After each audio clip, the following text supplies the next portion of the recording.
All right, dug out the old wrist rocket, and Chris brought in his wrist rockety, well, I guess it's not so much wrist rocket, daisy slingshot or something, whatever. I'll find the exact link and put them below for you guys if you wanted to actually get one of these, besides getting a good slingshot from fowlersmakerymischief.com, like our new Hornet slingshot. Everybody seems to tell me I've got an old wrist rocket. I used to have an old wrist rocket. I think I still have one out in the garage. So we sell bands that'll fit these, and we're gonna have some fun with them today. Let's rig up some bands. Let's do it. Upgrade. Upgrade. Chris is going with some flat bands.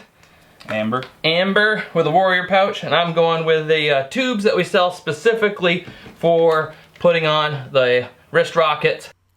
All right, putting on bands to your wrist rocket's fairly easy. Find the orientation so the pouch is in the right position. Give it a bunch of wraps.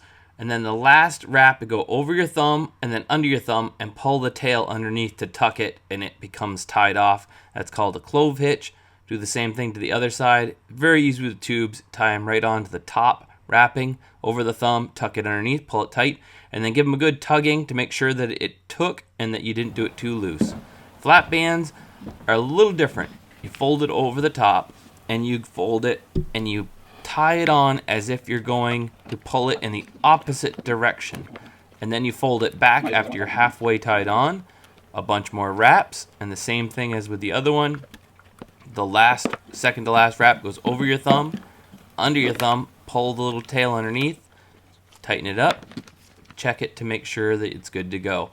This is the only difficult part in the whole process, is just making sure your pouch is oriented in the right direction, so that when you're done tying it on, your bands will pull back and there's no twist in your band set. Tubes and flat bands available on fowlersmakerymischief.com. Tubes last twice as long before breaking. Flat bands are more accurate. Have fun.